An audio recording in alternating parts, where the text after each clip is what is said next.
Thank you for having me. I'm really thrilled to be here.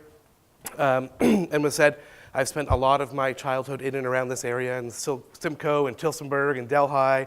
A lot of my mother's side of the family still lives here, the Brady side of the family. So I spent a lot of time in your communities throughout Norfolk County. So always excited to come back and chat and see what's going on. And I'm also feeling very, very welcome in this space, this building in particular. My office is in an 1867 hotel that's now been converted into a cafe, gallery, and 19 studios.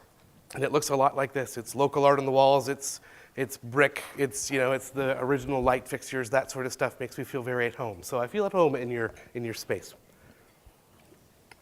I'm going to talk a little bit about who we are. Cobalt Connects is the organization that I run. We have 4 staff. And I'll talk about who we are, the kind of work we do, especially the kind of work we do with BIAs. We're doing a very specific project with BIAs in 8 communities in Hamilton right now.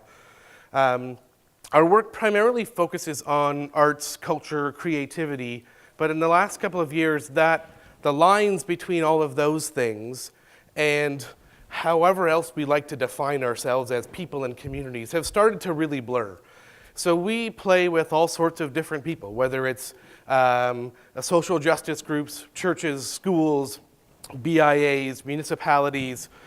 We play with all kinds of different people in the work we do. So I'm always happy to entertain questions, whether it's about amalgamation and official plans and zoning and all of that fun stuff, or whether it's art and culture and grant writing and you name it. So I'm happy during the question period to go through anything that's on your mind as a community and as a downtown BIA. A friend of mine who's a photographer from Waterford told me that you had heard every Norfolk joke, but another friend of mine who's a graphic designer insisted that I use this as a slide about Norfolk, just a cheeky phrase. That's all it is, and it is sort of the intro. Larry said I promised humor, so I had to throw in something to bring some humor in. So I'm going to talk to you a little bit first about who Cobalt Connects is. We're a nonprofit arts service organization, which is a specific designation from the province in that we don't just work in Hamilton. We work all over the province on what we do.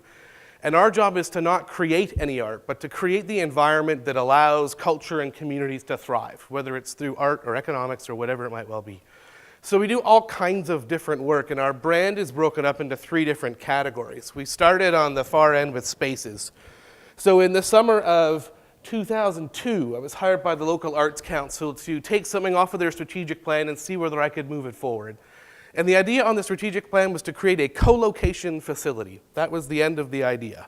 Basically what it meant is they wanted to take a building and they wanted to put interesting people in it so that they could create things together and they could stimulate community. So after about a year of interviewing a few hundred artists, going through dozens of vacant or almost vacant buildings in Hamilton, I wrote a report and said, this is what you got to do. Here's the plan. And a lot of what I recommended was stuff that I saw happening when I was at school in New York. So I went to the American Music and Dramatic Arts Academy in downtown Manhattan and went to school in buildings like this. As much as we had a main campus, we took courses all over the city, and so many of them were these 3 or 4 story brownstone walk-ups that the ground floor during the day was a chess club for old Portuguese men. And at 5 o'clock it closed, and it got turned into a dance club for 19-year-olds from the boroughs. And the second floor were tap dance classes, and the third floor were vocal classes. There were these buildings that were just constantly cycling through people and ideas and uses all the time. So that idea of having a really active space was really exciting to me and familiar to me. So that was really what I had focused the work on. And I wrote a report saying, here are the people that want to be in those spaces, here are the spaces you could do it in. Here's a letter from the Minister of Culture, Sheila Cox, who was in our community at the time, who had said she'd help with startup funding. I thought it was just a let's start, when do we start doing this? Tomorrow. And the organization said, great idea, we're not going to do it. Awesome. So I quit. And I said, I'm going to go do it then, if you're not going to do it. And you'll see, sort of, it's one of my principal rules is instigating. We'll see that later. So we started by developing space. So after being told no by about 30 building owners that had vacant space, we eventually found a building owner at a place that's now called the 270 Sherman Complex that has now become an enormous 150,000 square foot center for creativity. artists of every kind you can think of, skilled tradespeople making furniture, filmmakers making movies, all sorts of great stuff. It was the first building that we had done. So we do a lot of work around spaces. We've developed 4 buildings over the last 10 years, and knocked on wood earlier, I will do it again. We're going to be making an offer on a building of our own, hopefully in the near future, so that we can start moving into ownership as opposed to developing buildings that other people own. But in that process of running spaces with people, we met people and we were involved in their day-to-day lives, whether it was how they run their business or that they broke up with their girlfriend or where they were spending all their money, why they couldn't make it to month end. We were learning how people were developing creative businesses and developing creative lives because we were around them all the time. We developed, probably 100, 150 studios over the last 10 years, and we've seen hundreds of artists and creative people cycle through them. So that's when we started the middle brand, which is called Exchange, which is a series of workshops, professional development classes, online toolkits, manuals people could use to understand projects that they're diving into or ideas they want to develop. We had a 3-year project where we ran sort of an incubation center where we had 19 small businesses come in and sign on as members, and our job was to coach them from idea to successful company. So we've done a lot of work around that kind of thing. And then the third one is consultation, which is where we sort of gathered all of this information and understanding about how everything from people to buildings worked. And then municipalities and other clients started calling us and saying, we want you to come here and figure it out here, or we want you to look at this problem and try and develop it. So we do everything from writing cultural plans. So we've written cultural plan for the city of Burlington, for the township of Huron-Kinloss on Lake Huron. We're doing Georgina's public art plan right now. And we've done strategic planning for big and small organizations around everything from fundraising to we want to expand our building. So we really try and play in a number of different areas, kind of a different animal as a nonprofit organization. So as I said, we started with our first building on Sherman Avenue. Those of you that know Hamilton, Sherman Avenue, way out in the East End, Industrial Sector B, was the great neighborhood we moved into. We had 4 residents that lived nearby. The rest was metal recycling, landfill transfer station, really, really exciting neighbors to have. We were an island on our own, and we really had to make it work from nothing. We walked in the door as 4 artists that had no business plan, no previous experience doing what we were doing, no bankroll. We really had not much to offer other than unique ideas and a willingness to put everything on the line to make those ideas happen. So we worked with that building owner who had a 150,000 square foot former cotton mill that was probably, I don't know at the time, maybe 75% vacant. They had a major tenant, close-up shop, who was occupying most of the building. And they were eager to have people move in, and we had a list of people that wanted space. So we worked with them to revitalize the building, to make it an attraction. We started creating events and festivals and all sorts of different kinds of interactive environments there, and then started signing people up to rent space. And within about 6 months, we had filled about 15,000 square feet of space in the middle of nowhere. And that's when we realized we were doing something different and sort of continued that model. So we started way, way out in the East End because everyone in downtown was still holding on to their vacant real estate, thinking IBM was going to show up and rent 50,000 square feet and change downtown and pay $25 a square foot. We know that didn't happen, those of you that know Hamilton. So when we got the first building going, we knew something was going on, and we really knew that the city needed to better understand what the assets were that it had in the creative community.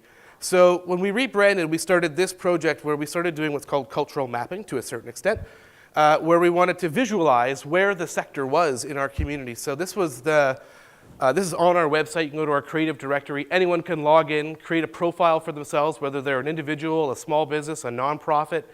You get to define who you are. And we put a point on the map wherever you are. So Royal Botanical Gardens is out here somewhere. So that may be them. You can click on the map on their dot. It pulls up their thing. It gets you to their website, tells you who the core contact people are, what kind of world they play in. And the user gets to define that. So we're now a year and a half into this element on our website. We've got over 300 local creative people or businesses that have signed up and said, this is where I am. And that came out of a process which was sort of our first consultation process with the city of Hamilton, where they said, you guys are doing something different. Can you tell us who this sector is? So we went out and researched what was the lay of the land with the cultural and artistic and creative community in Hamilton. came back and told them how many people were employed in it, where their clients were, where they had come from, whether they were Hamilton natives or did they move here from somewhere else, why did they get here, what's the advantage of being here, and really started to develop a more full picture of what was going on in the creative community. Now we are, so we had 3 different facilities. So we had our Sherman Avenue facility, which was way out in the middle of nowhere. Our second facility was on Cumberland Avenue, right outside Gage Park, a huge sort of music festival park in downtown, kind of out in the East End. So we're starting to edge our way towards the core. And then finally, the map on the left is where our 4th building is on James Street North, which is sort of the hub of the cultural community in Hamilton right now. There are a number of hubs, but James Street's the one that's sort of getting a lot of fanfare, and we'll talk about why. And this is one of the big reasons why on James Street. So if we go from King and James to just past Barton and James, so Leuna Station over here where the new GO train's going to be, to really the core of what should be downtown. In the last 6 years, you've had 30 plus creative businesses open up on the same stretch. There's maybe 3 properties left on the street that are underutilized. We've seen huge turnover of people from other cities investing in our downtown core, lots and lots of local people investing in the downtown core, buying buildings, renovating them to look like this, putting great small businesses into them, and a mix of for-profit and non-profit ownership on the street. A lot of times when you hear the word gentrification, which comes along with sort of creative development in downtown cores, people worry about all of that local creativity, those small businesses being forced out of the downtown core as rental rates go up. The benefit of what's going on here is we have a lot of owner-occupied space. So they're owning the buildings they're in. They'll only leave if there's a financial advantage for them to leave. Otherwise, this is staying intact, unlike Queen Street in Toronto or whatever the next one is in Toronto, where we just sort of keep seeing them getting pushed down and being taken over by condo developments or whatnot. So a real wholesale change of an 8-block stretch in the downtown core, primarily from young, motivated, small business owners who are investing in their own community and in their own jobs and their own employees, which is really, really important in my mind, that it's not just a wave of people coming from somewhere else. It is the local community identifying itself through the kind of business they develop. The other anomaly that's happened on James Street North, and you'll see some photos of it, is a thing called Art Crawl. So Art Crawl started 6 years ago, very informally. At the time, there were maybe 4 galleries on the street. Mixed Media, Loose Cannon, the Print Studio, and Yumi Gallery were the ones that were on the street at the time. I'm probably missing 1 or 2. Blue Angel Gallery might have been there at that time as well. And they were each sort of independently serving their own little niche audience. They had 50 to 100 people that knew them. They would come out whenever they did an opening, drink wine, have cheese, chat, love the art, go home. Otherwise, the street at night was still not a great street. There were still, talking about stabbings, talking about people being beaten up. It was dark. There were alleyways no one wanted to go down. There were a lot of questionable things still going on. But they all said, you know what, let's, instead of each of us fighting over our own 100 customers, let's all work together and do something as a group. So they said, we're going to open all of our exhibitions on the same night. Second Friday of the month, second Friday of the month, we're going to open, all 5 of us are going to change our shows at the same time and invite all of our audiences to the street at the same night. And the first couple of art crawls might have been 50 people. And they'd go from one gallery to the next, drink a glass of wine, walk 6 blocks, walk down the street, go to the next one, go to the next one. And by about midnight, that would trickle down to about 12 people. We'd all stumble back to my house, and we'd carry that on until later in the night, or to Gary Buttram's house, or someone else's house. Now, 6 years later, on a good art crawl, when it's not cold or raining, we'll have 3,000 or 4,000 people show up. They're no longer stumbling back to my house. That's over. It starts about 6:30, goes till probably 2 in the morning, with the demographics changing as we get later. They are no longer just us and our friends. There are people being bussed in from other communities. There are people coming in from the mountain, from Ancaster, Dundas, that amalgamated community. We fight about amalgamation a lot in our community still, unfortunately. Art Crawl's one of the things we don't argue about. There are people that come from every corner of our city to experience these 6 or 8 blocks that 10 years ago, I bet you 90% of the people that come to Art Crawl now would never have stepped onto the street on James Street. There are still people in our community that say to me, oh, I won't go down there. Like, it's rough. It's rough down there. I'm there every single day. It's not rough anymore. It's people that have these impressions of 25 years ago that won't change their mind. And that's slowly, organically changing. There is no organization in charge of Art Crawl. There is no marketing campaign. There are no staff. We just do the same thing. Everybody do whatever it is you do on the second Friday of the month. And slowly but surely, over time, people have shown up. And now it's being replicated in other communities, not that they all followed us, but other parts of the community are starting to find their own version of an art crawl. What is that unique thing about you and your neighborhood that attracts people? And it starts with 50, those 50, next time they come, they bring 2 more, and so on, as they always say. It has organically become what it is and will continue to organically evolve.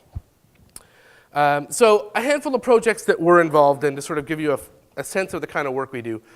I'll start over on the right. So one of our newest projects is called Community Supported Art. So following the idea of CSA boxes that farmers do, of here's your local produce, and once a month someone shows up with a box with the great stuff that's grown locally. A movement that came out of the States was doing the same thing but with art. So we went and commissioned a bunch of local artists to create small pieces. We made little collections out of them. We made cool wooden crates and we screen printed a name on the side. And we sold crates of art for the last 4 months to the local community as a thing sort of leading up to, I thought there was a parade coming or something. That's right. So it was in 30 different cities in the States. I've been doing it really successfully for a number of years. Started in Minnesota, so we decided to be the first Canadian city to try it. We've done well. We're still learning, but it's definitely something we're going to continue with. So again, our job not to create the art. Our job was to create the market that could sell to people other than the gallery scene. How can we reach out to different people? The big thing that we achieved in that project was not selling local art. That's great, and I'm thrilled that that's one of the outcomes.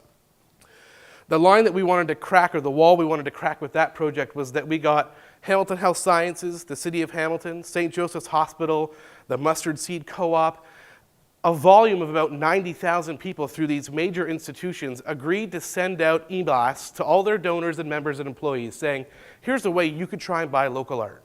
So a whole mess of people that maybe normally would never have come to Art Crawl, not because they don't know about it or not because they don't want to go, probably they don't know about it or they're busy with other kinds of lives, were sent something in their inbox saying, invest in local culture, invest in local culture. That was a huge wall for us to crack. We have great partners and we want to continue working on getting those institutions that are employers of large volumes of people to become our conduit to share information out to who our whole community is, not just who's on my Facebook page.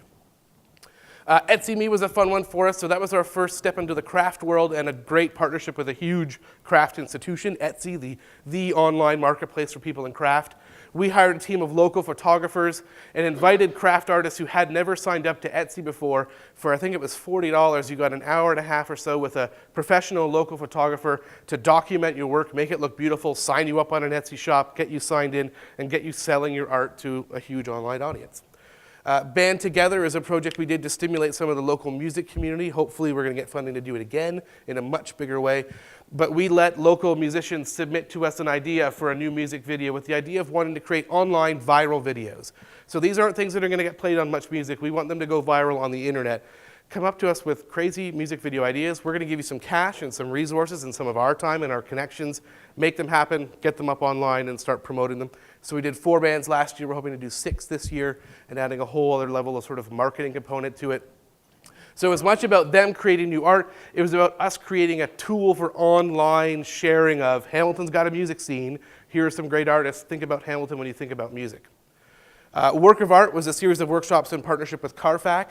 So art service organization, there's one of us in Hamilton. There are 94 of them in Toronto.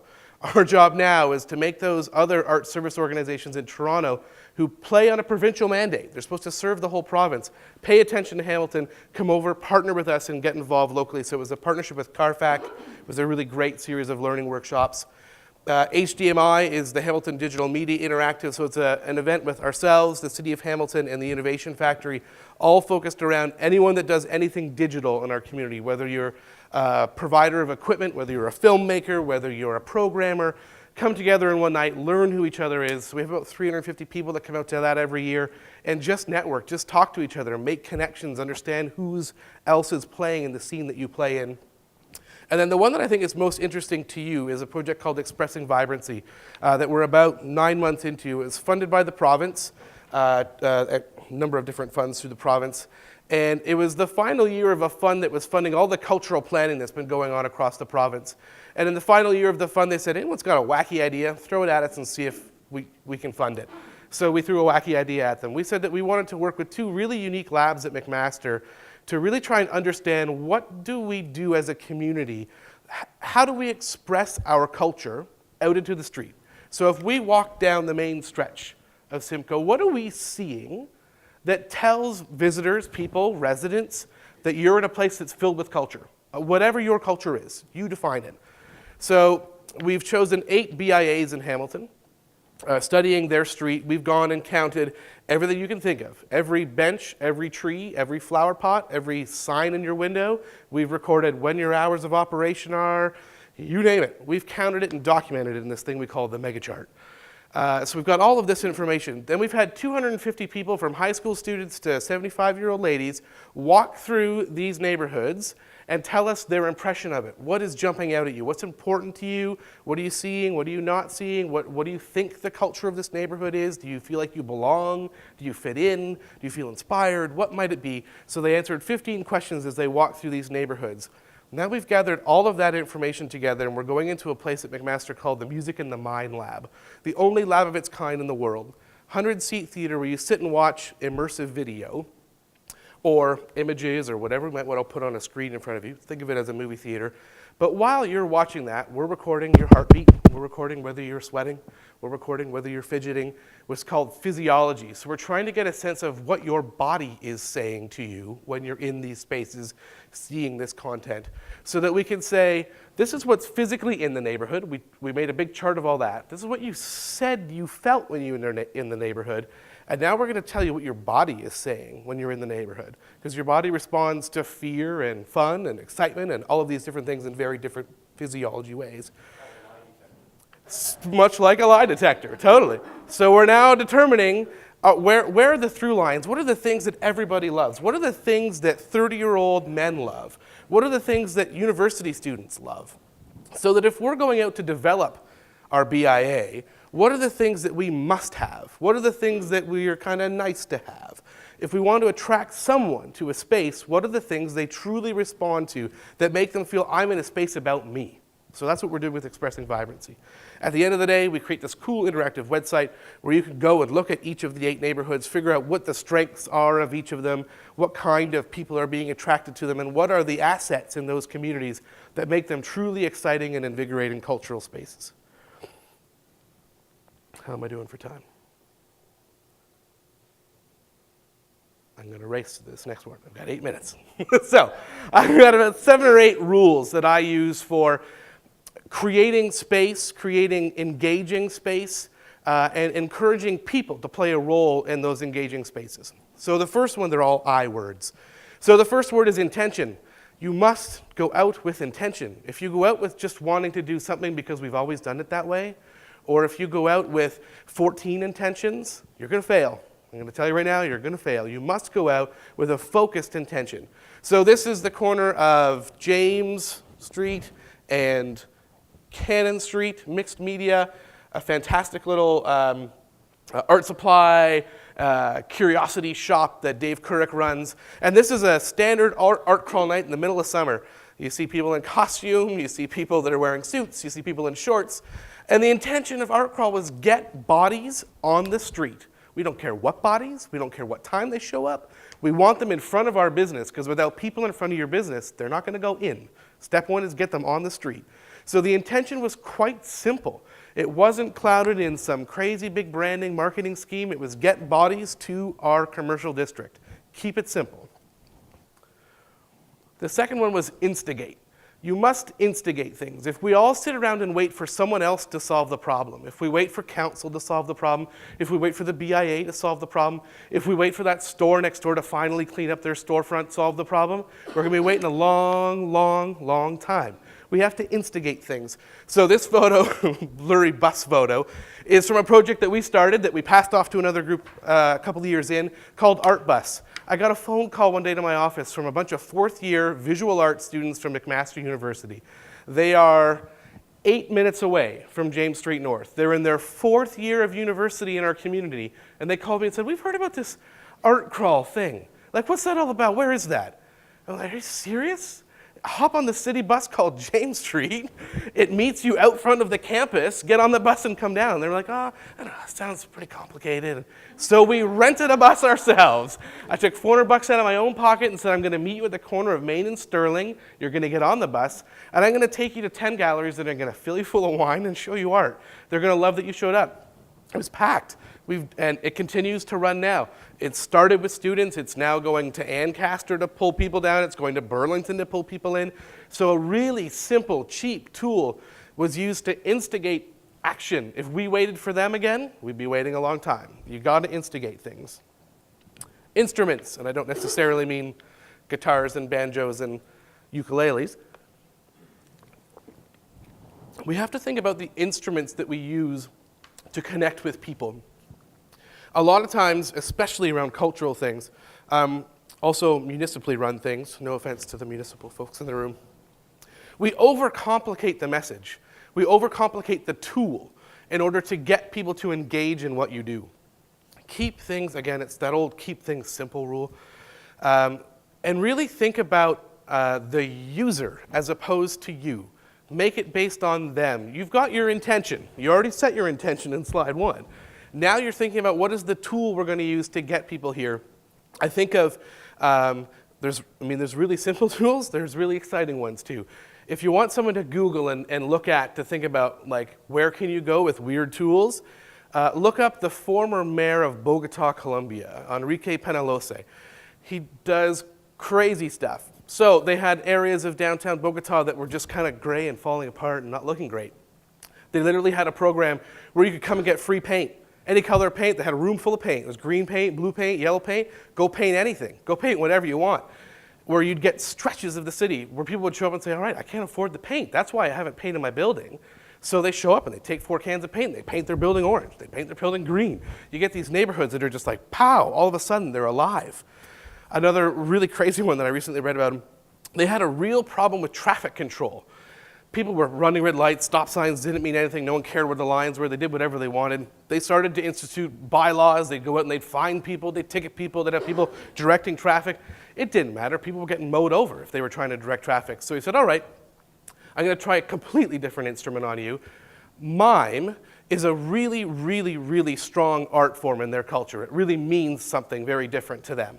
So he hired 400 mimes to wander through the downtown core where the core traffic problem was, and they shamed people. They shamed them when they went through a red light. They shamed them when they didn't stop for pedestrians. The problem stopped. People started feeling like they weren't doing their job as a good citizen, as a cultural person in that community. So they used something that really meant something to their heart to change what they were doing. Different instruments for different people.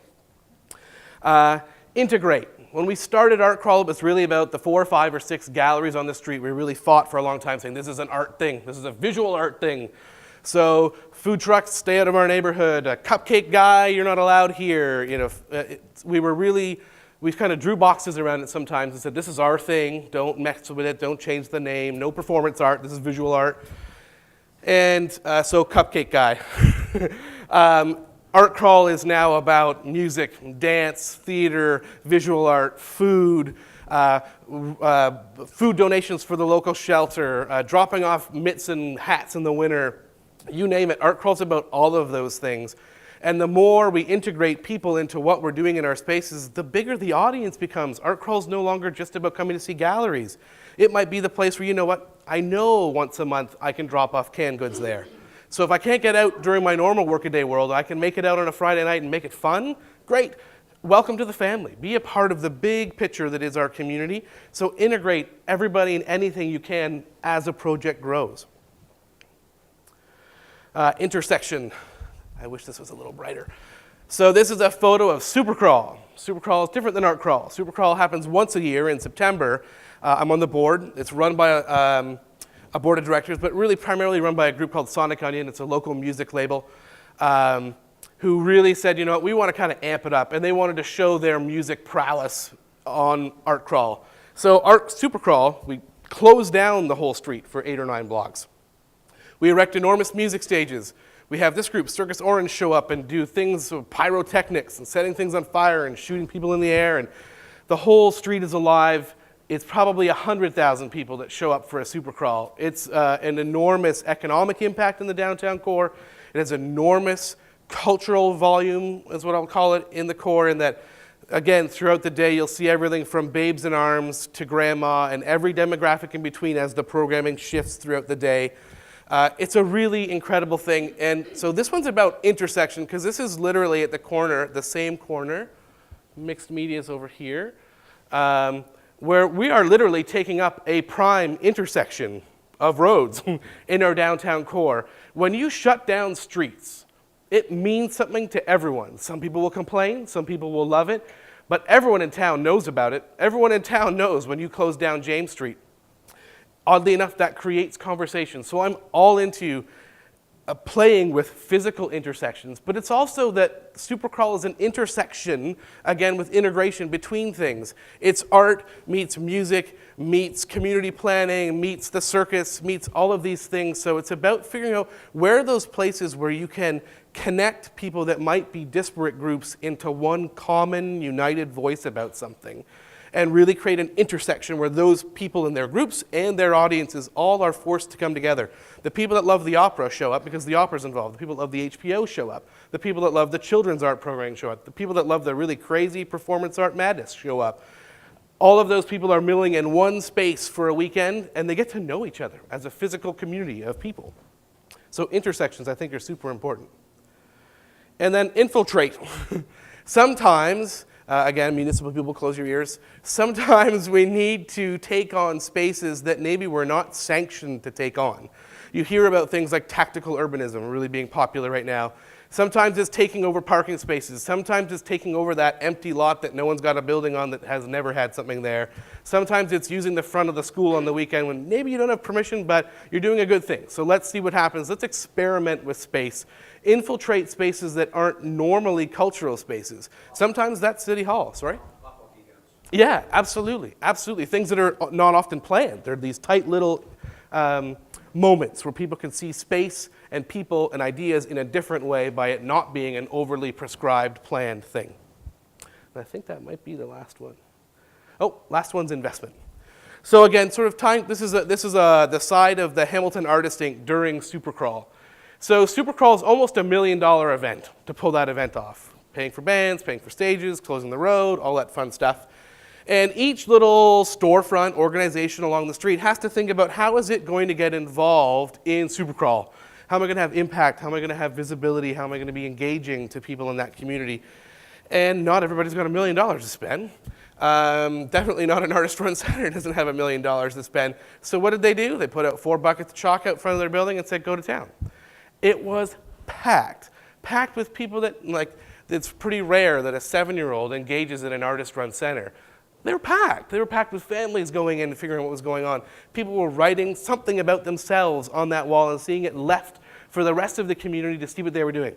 Might have cost them $5. Huge impact for them. So it's not always about what's the volume of money. Let's do the thing that's going to cost the most. I mean, Mumford & Sons, awesome. Lots of people, huge impact, whatever. Sometimes $5 projects have impact, and sometimes $50,000 projects have impact. Don't let money tell you not to do something. If that were the case, none of what I've done would ever have started. I had nothing to work with when I started. And that's true of a lot of cultural, community-based, grassroots things. So don't let investment hold you back. Work towards growing or whatever, but don't let it hold you back from starting something. I think that's the end. Those are my 7 rules. Thank you.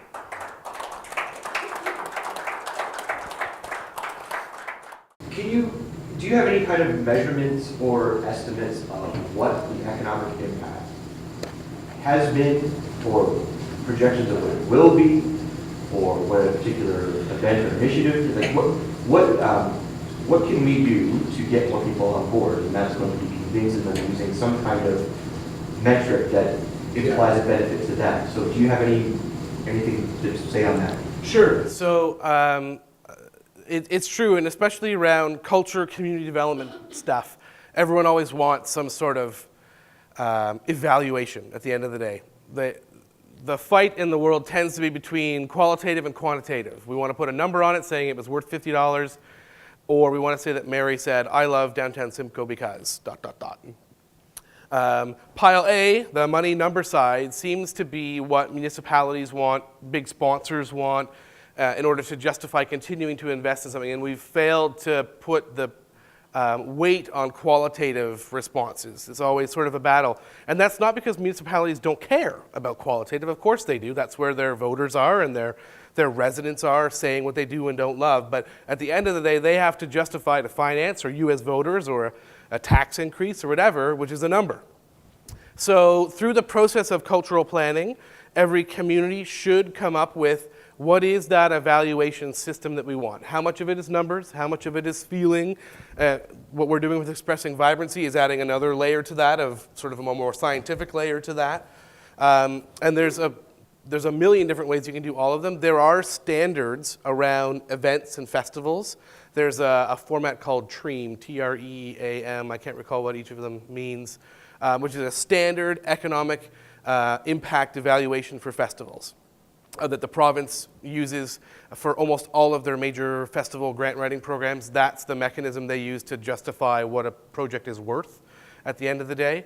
And there are companies that specialize in coming to your event, coming to your community and evaluating those kinds of things. Especially festivals and events tend to be the ones they really focus on, because there's a finite time period to when people are there and not there, hotel room stays, all that sort of stuff. There aren't, unfortunately, which is really what forced us to propose the idea for Expressing Vibrancy, standardized ways to evaluate things beyond that. Because everyone says there are too many factors to say, what made you rent that space? Who was it that told you? Who was it told them that told them? It's sort of this never-ending network of influences that drive you back to something economic happening.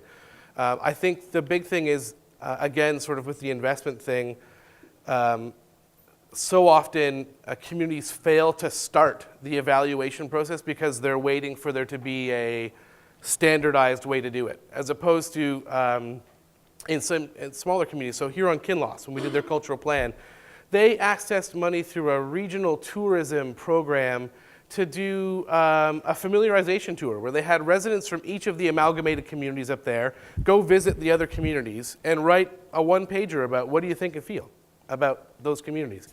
I think that's a great way of starting evaluation. Start with the people you've got in front of you who are most important. But standardized stuff is hard to come by, unfortunately.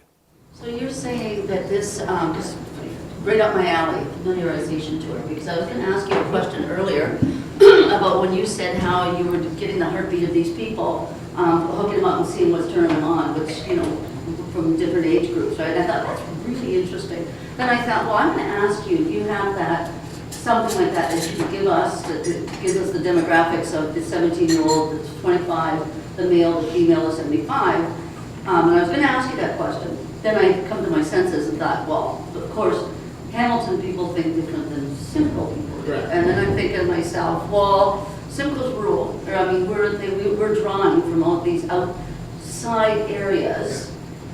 Then you just said this with the familiarization of the town. I like that. How do we get money? How does our BIA, would you have a recommendation, how would our BIA get the money or the professionals or someone here with some sort of grant so that we can have that done, so Waterford could come here and we could go to Waterford and we could go to Delhi, the Port would come here and we could get all this stuff, but in particular, you know, the BIA is what we're wanting. Do you know how we do that? There are two that I would think of immediately. There are probably more in the tourism world. So one, it's going to depend on what you're measuring while you're doing that process.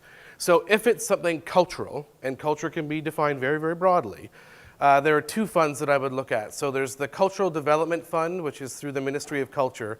So they did 5 years of funding cultural planning through the Creative Community Prosperity Fund, and now they're probably going to do another 5 years. They've done one round now, where they still haven't announced who got money yet, of going off and doing work now that you've thought about planning. So any community that's got some sort of cultural strategy, cultural ideas, BIA development, especially an amalgamated community, rural communities are now the top priority of the Ministry of Culture and the Ontario Arts Council. Just released their strategy, one of their top priorities, rural communities. So Cultural Development Fund could fund the idea of bringing in or bringing together a team, whether they're local or from outside, to assess your communities and do a process over time of seeing what's important to your neighborhoods and your communities and writing something that gives you direction to go forward. The other one is through organizations like ours, so any art service organization, not just Cobalt, can access a fund through the Ontario Arts Council called Art Service Organizations Projects Fund.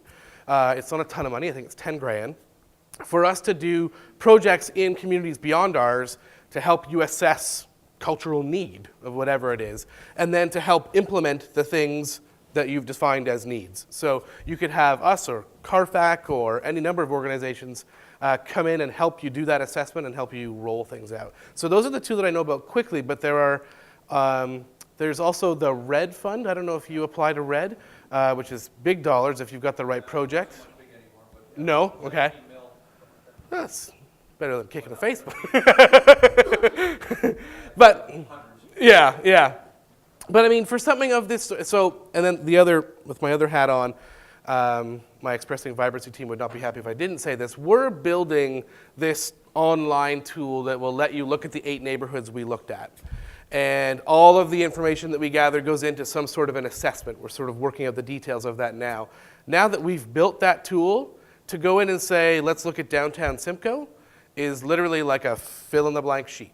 Go count these things for us, go do this public consultation, we'll put it in, and you can now compare your neighborhood to any number of them. So our intent is to start rolling out that process to other places other than ours, because we know that, just exactly like you're saying, what is important to someone from Norfolk is completely different probably than what's important to someone from Hamilton Wentworth. We'll find out what the connections are. There are no doubt just human connections, but so we now have a relationship with those labs at MAC to be able to do those kinds of projects in other communities that think they're interesting. So we would happily come and do that kind of work here if we could find, whether it's through the CDF fund or through Ontario Arts Council or something, to come and do that kind of work. I think it's very important for everyone to recognize the various roles and the various organizations, agencies that are involved, and who does what, individually or collectively. And what we have, and it took me about 6 years to get this to happen, is to have the Chambers of Commerce and the Board of Trade to talk to each other. And I see a similar thing with the BIAs not talking to the Chamber and the Boards of Trade, right? And so, and you're no, and let's get it out there. Take a deep breath. Sure. Just take a deep breath. We asked to be invited to the table. Yeah, let's get it out there. And the fact remains, what was the involvement of the municipal government? What was the involvement of the Chambers of Commerce? And I grew up in that area, by the way. What was the involvement of the, how many BIAs did you talk to? Oh, there's 8 neighborhoods, only 7 have So it's very important to know what the roles were and who does what, because if you start to build some expectation, and I see Kate get real excited about this, never overpromise and underdeliver. For sure. Don't do that. Don't set up expectations that you cannot deliver. Absolutely. So, so all of a sudden, I'm going to get a call tomorrow from somebody and say, oh, okay, Dennis, how can you help us get onto this thing? Sure. And I'm going to say, well, what do you want to do? So to sort of give you the lay of the land on our project, it was our idea. We came up with the idea for the study, and having looked at the grant, said there are some logical partners that we need to have at the table. So first we reached out to the city because they had just finished their cultural plan, and through that process we knew they had data. They had addresses of where businesses were, they had some GIS data of where stuff was. So we went to them and said, your job is sit on a committee, meet with us 4 or 5 times a year, and hand over data when we need data. So that was the city's role. So the city provided no cash funding, they provided no staff support aside from being part of a roundtable of people. The 8 neighborhoods, 7 have BIAs. Those BIAs have met with us probably twice over the course of the last 8 or 9 months, initially to explain, this is who we are, this is what we're doing. Is there any local nuance we need to be aware of so that we don't go out and step on toes or say the wrong thing to the wrong people? and then to help us fill in blanks at times. So we took all of our data and then went back to them and said, this is what we found. Are we missing something? Are we over or underrepresenting something in your neighborhood, to make sure that we weren't going out with a totally skewed view of who they are. And that's been their role. McMaster, the two labs at Mac, again, they sit on sort of an advisory team for us, and they help us formulate surveys properly and help us sort of sort out the digital technical side of going into their labs.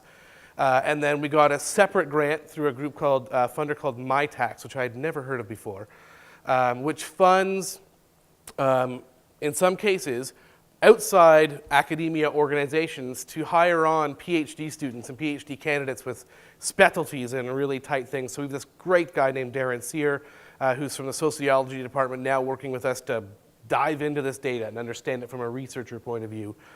So the role of those partner organizations has more than anything been advisory, help us make sure that we're talking to people the right way. And some of them were specific information alliances. So we knew the city had a lot of data that could move us along much faster than us going out and collecting it ourselves. So thankfully, through the fundraising that we did through grant writing, no cost to the municipality or any of the partners. We're actually paying the partners to be at the table in most cases. So it's, you're right in that setting expectation is correct. We can't go out and think all of a sudden someone's going to show up with an angel pile of money and make it happen. We had to go off and do that hard work ourselves and then bring people onto the team once we had something to put in front of them. We're coming off a big high here with Mumford and Sons, and everybody wants, oh, let's do this again. Right. Whoa, wait a minute. No, sure, the fairgrounds can have another a show, a big show. You know, we're talking about that already. But does the BIA want to get involved next time, and how do they want to get involved next time? Because there was, I'm sure, a lot of volunteers, a lot of work on everyone's part to get that to happen down here. But back to something you said earlier, Port Dover invited some students from the graduate program up as well to come down and do a review of their village or town or community. Port Rowan did the same thing, only one community exchange. They went up to that community and said, here's what we see, and then they invited them down. Yeah. So that's happening, but it's not a coordinated effort across Norfolk in any way, shape, or form. And I think that, you know, like talking to the amalgamation thing, Hamilton went through a number of years where, and there are still people that say, I live in Dundas. They'll never say they live in Hamilton or they live in Stony Creek or wherever it might well be. And I think initially a lot of us, especially those of us that were downtown Hamilton people that felt we were Hamilton, took offense to that. But I think as we've come around tables together over the last 10 years, we've started to understand and respect the unique identity of each of those communities and their need to hold on to that. I mean, with your community, you've not been given one new name. You've each retained your own name, so you're still who you are. But I think it's taken us time to get to that place where there are times when people identify as Hamilton, and there are times when they identify as Dundas, or they identify as Kirkendale. They go right down to their neighborhood level, because there is nuance between those things. But only until we got over the idea that, that we were so unique that we shouldn't even bother meeting, until we said we got to drop that and we have to sit at tables together.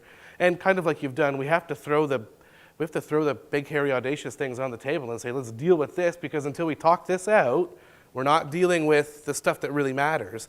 That happened a lot. It happened very vocally. There were a lot of lines drawn at times during that conversation, but from that process, we learned where everyone's sensitive spots are and now know where they are and respect them, hopefully. And in a lot of cases, we're moving forward as a community and getting over some of those issues and dealing with the stuff that's important.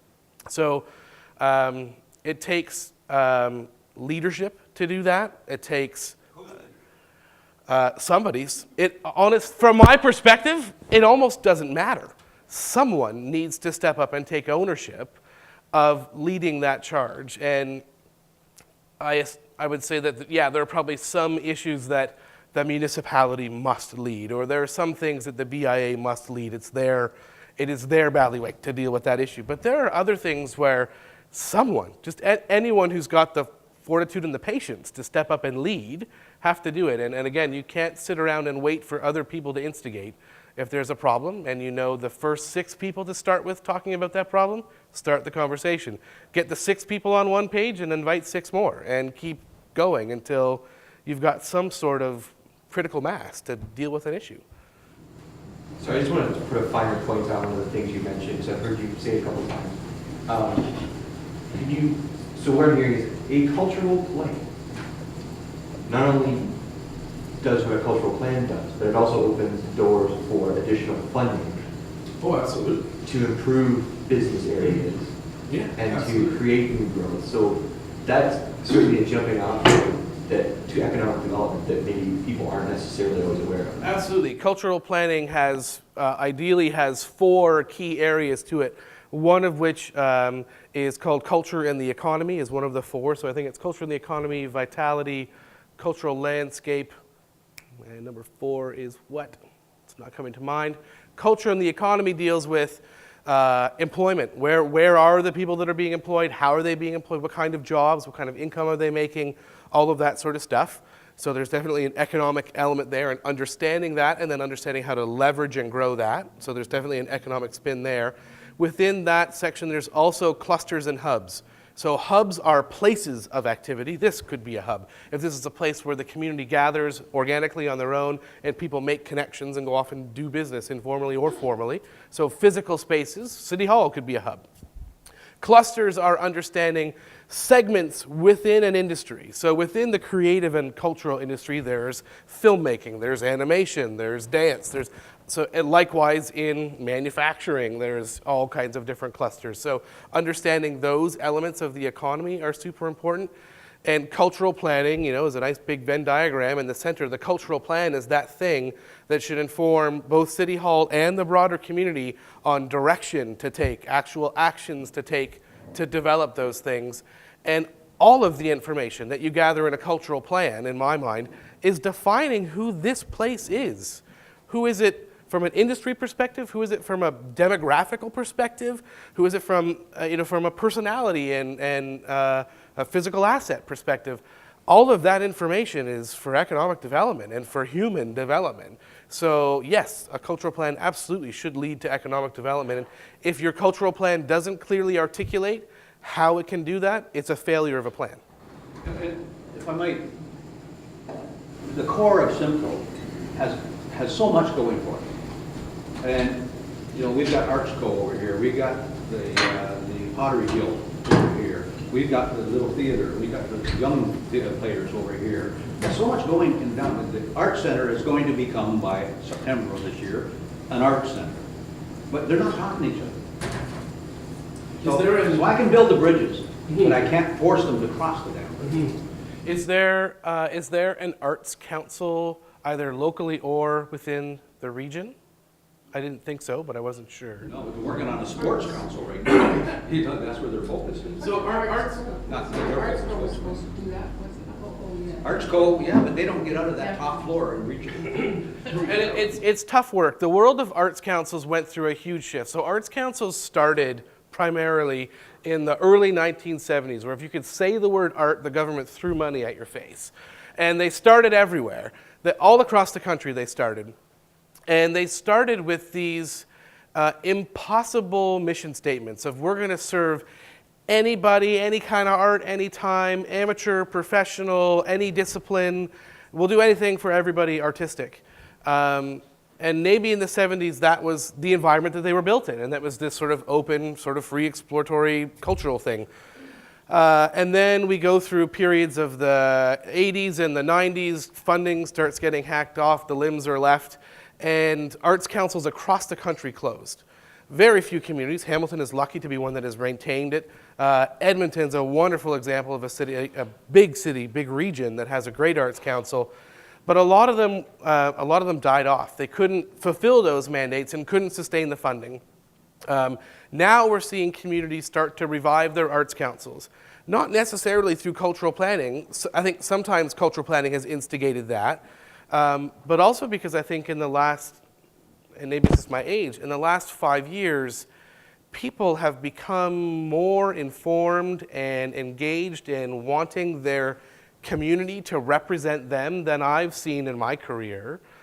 In the last 5 years, it's become like wildfire. People wanting to understand and express their identity in any way, whether it's sport or culture or their job or whatever it is, where they live, how their buildings look. So I would encourage the broader Norfolk region to think about what does that umbrella organization look like? Is it just an art thing? Is it, I define culture as broader than art. Is it a culture thing? Is it a community identity thing, if we don't want to put a more artsy label on it? And start having those broad conversations with different communities, or do you start in Simcoe and say, these are the 10 organizations that need to be talking once a week. Like whether, like it can't be that hard to find that time. And I've run arts organizations with no employees to 20 employees. Figure out where there's the time. And if key players in the community see that as essential, whether that's City Hall, whether that's corporate sponsors, whether that's audience that is in the community that are saying, why is everything so disconnected? If they articulate that it's a need, it's the arts organization's job, in my mind, to fill that need. Your job, if you're funded by the public, whether it's local or provincial or federal, is to create things and run programs that satisfy the needs of the public. So if that body, the public, decides you need to be talking and being more strategic, you got to find the time to do it. No excuses anymore. The funding isn't just everywhere. You've got to find the time. And I honestly think, and I think from the work that our organization does and many others in our community, a lot of us had to wake up to that and change how we think as an institution. No longer can we think, this is what we do, and damned if you don't like it, we're just going to keep doing it, and you better keep funding us. That argument doesn't work anymore. We have to be responsive. We have to be engaging with all of the stakeholders that make our institutions possible. So those conversations are essential, and someone in a community has to rip the Band-Aid off, because it's probably a 25-year-old Band-Aid and it's getting gross. Tear it off. Everyone knows what the top 5 problems are in the community. If I gave you each a piece of paper right now and said top 5, write them down, you'll probably all write down the same things, and if I did it 10 years ago, you probably wrote down the same things. It's time to rip the Band-Aid off, move on, and deal with those problems. It's not easy work, but it can become very fun work once you get over that initial. Absolutely. Being here with the BIA, and one of our biggest things that we want to do, and maybe you can give us some examples of what you think we could do. But let's take the highway, Waterford, Delhi. Let's take that all out of the whole picture and just talk about this court, this downtown BIA court. We've got, you look out there, there's nobody really on the streets right now. No. I'll tell you, go down Robinson Street, it's really dark, So what I'm wondering, because what I seen you did for James Street, or what happened in James Street, that's where that perked my ears. That's what I liked, bringing people into the downtown core. Because when they're in there, if they're going to the art place, then they're going to notice that, that these stores are here and stuff, right? So that's our big thing, right? All agreeable? So we could go for grants, not under Garfield County's thing, but something to do for our downtown core. What would you recommend, knowing what we have in this downtown core? Because you can see it and you feel it, and you know it because you live in Dodge, so you watch Simcoe years ago. What would I specifically recommend you do? For this specifically, I wouldn't dare answer that question. you wouldn't? Absolutely not. Do we have to put you on the payroll? No, it's not strictly because of that. It's because I don't live here every day. I don't wake up and see what's going on in town every day. My gut reaction says that the problem is that nobody's open. Who's open? The bank ATM is open. The pharmacy is still open. There's a Brinks truck. You're open? All right. When we look at these 8 neighborhoods that we're looking at in Hamilton, and one of the neighborhoods that I absolutely love, it's 3 blocks from my house, is Ottawa Street. We intentionally moved to be near Ottawa Street. I've got a young family, my wife and my son. We want, pardon? Fabricville. It's more than Fabricville now. But yes, it's, there's probably 30 fabric places. So if we're looking at the neighborhoods in Hamilton and saying, what do I love, not love about all of them? Ottawa Street during the day, Ottawa Street during a festival is wonderful. It's vibrant. There are people, all different kinds of people on the street, whether it's ages or ethnicities. There's a farmer's market. There's all sorts of great stores. There are new restaurants popping up. They all close at 5 o'clock. They all close. If I compare Ottawa Street to James Street on core demographics of physical assets they have, kinds of businesses they have, pretty comparable. The biggest difference is Ottawa Street closes at 5 o'clock. I would love to encourage them to try 2 months of staying open till 8. Everybody on the street. Everybody has to do it. And like that was kind of the deal with Art Crawl. Thankfully, we could start small where it was, all right, the 5 of you have agreed to be open. We're not asking all 60 businesses on the street to commit to this, but it had to be all or nothing. We can't go out with sort of half commitment, I'll stay open until 6:15 or whatever. No, let's pick a month. Everybody in downtown Simcoe, stay open till 9. Just see what happens. Staff payroll-wise, it can't kill you. If that sinks your business is already in trouble. Deal with it. Figure out something as a pilot that you can try to see if you can change the engagement. And then in a community of this scale, you know the people, more than likely, that own any of the spaces that aren't filled. For that 2-month period, demand that they give you that space for free and let local things, whether it's the theater company or whatever, to set up in those windows and sell tickets, do whatever, you know? But is it, people drive commerce? Simple equation. So are you Yes. talking about making the downtown or the core or the business hub a destination?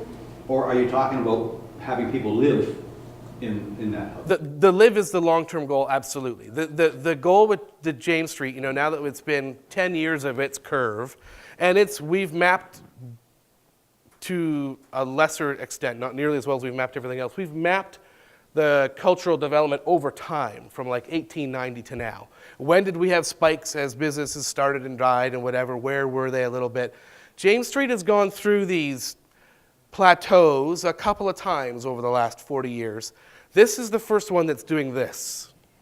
And the change is going to be, it will either hit a plateau or it will hit a peak and start to die off. The thing that will change it long term is downtown residential living, absolutely. And we're seeing that now. People are fighting over condo development space or the second floors of buildings that were vacant for 20 years. They've got downtown residential loan program to help you revitalize those spaces, but you first have to make that space desirable for people to want to be there. If I can't move into a neighborhood where I can get my laundry done, buy dinner, whatever, I'm not gonna, my demographic 10 years ago would have. We move into those neighborhoods that are weird and whatever, don't have all the things you need. But a real wide demographic is not going to move into a downtown that can't do the basics of life within 800 meters is the number they usually give.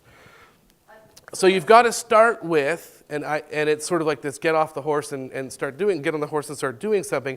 You must start with, if you need this kind of stuff to start, you need to start with an event-based strategy. You need to start with time-based things where you can tell everyone in Norfolk County for the month of June and July, every place in downtown Simcoe is staying open till 8, or whatever the thing is. It doesn't have to be time or whatever, but something where people can get it in their head, a consistency of delivery of something. That was the magic of Art Crawl too, was the second Friday of the month, come hell or high water, all those galleries are going to be open, late, doing something new, something exciting for you to see. We did not fail. We didn't bow out 3 weeks in, or 3 Art Crawls in and say, oh, that wasn't very good last month, let's take a month off and see if anybody, we'll start it up in a few months again and see if anybody's into it. No, once the ball started rolling, we had to keep the ball rolling. If you make it this thing where customers have to guess whether it's happening, just throw it out and don't start. Got to start something and commit to a period of time or whatever it is to change people's perception, because it's probably the biggest problem you're fighting. It's not that there's a few vacant stores or whatever. It's perception, that people don't have it in their head that downtown Simcoe is somewhere where I can go for A, B, C, D, whatever it is you want it to be. Sorry to go about here again, but because you're a city folk and you live in the downtown cores and that kind of stuff, my next question is, you don't know Simcoe that well, what are we missing? What is the core thing that we should actively go out, Larry, actively go out and get, perhaps? Why not? There is to do. Well, for example, we talked about this before. Should there be a butcher, a baker, a candlestick maker? Like, what is the downtown core, do you think is, other than the arts, the theater, the people, we got Financial, the dentist, the doctor. yeah, okay, but we got these all The downtown. demographics of downtown are much more diverse than just retail. Right, but what more do we need? We don't have a butcher downtown. Places where people spend time. You go into the doctor, you do your half-hour appointment, you get in your car and you go home. You go to the dentist for 20 minutes, you get in your car and you go home. Okay. You go to the grocery store, the bank for 20 minutes or an hour and you go home. What's making them come downtown and spend 4 hours here?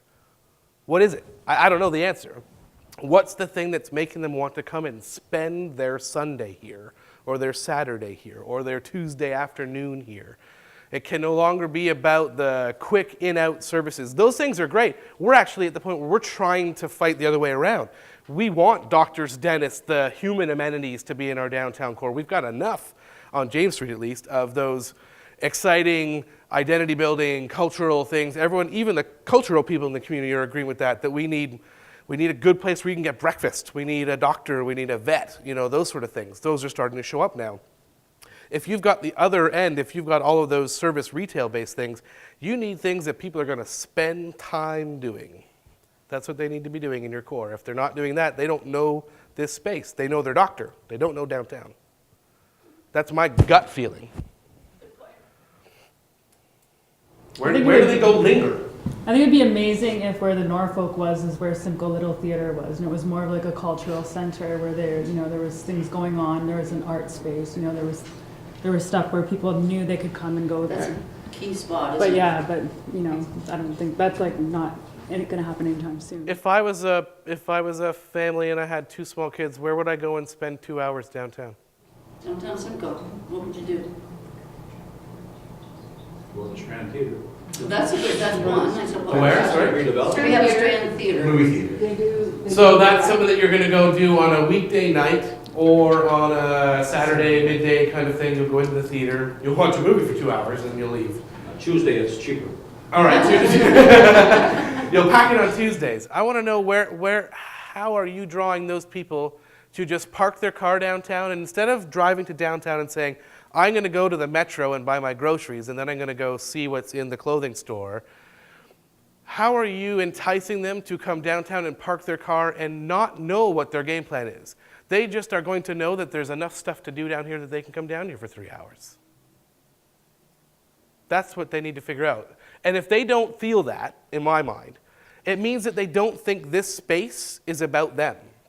This space is about those retailers. It's about where my doctor is. It's about where my pharmacist is. It's not about them. If this space was about them, they would just come here because it's about them, and they will know that they will find things to do. People come to James Street for no intention sometimes. They just go there because they know it's going to be something, and they will explore that something when they get there. Until this space, this downtown, this whatever your radius is about them, they're not going to spend more time here than what they need to spend to satisfy whatever their need of the moment is. It's got to be about them. There's a lot of like interesting space downtown that can be used for markets and things like that in the summer, and like Open air, pop-up stuff. live music, pop-up art, like I do that kind of stuff, like pop-up art events, or people can set up like a flea market type thing that people can come, they know it's there, and they can circulate. And again, like going back to the investment thing, investing in pop-up, startup, small stuff that is about simple engagement is way cheaper than starting a pharmacy.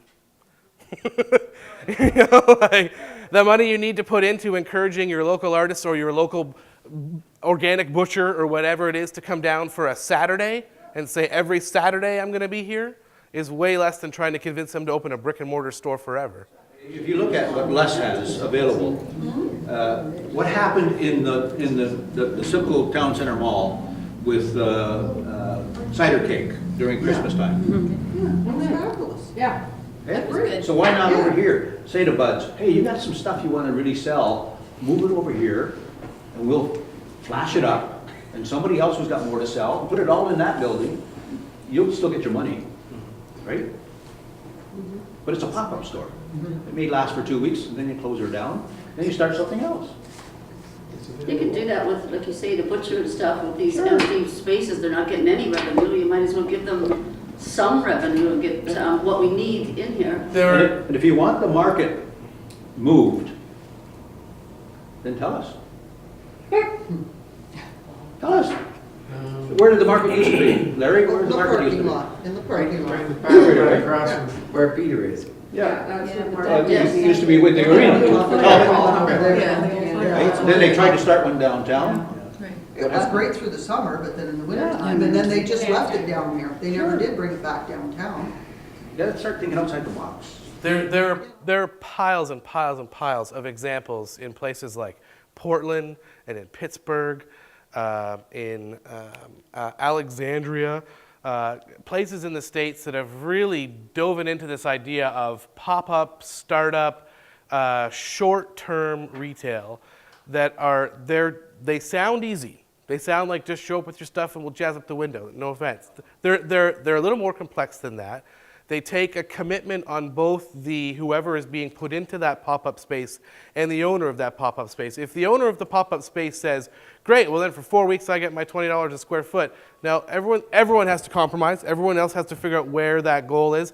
And if I've dealt with a lot of different property owners. A lot of property owners have a very dated sense of what property is. Property is only valuable if people are using it.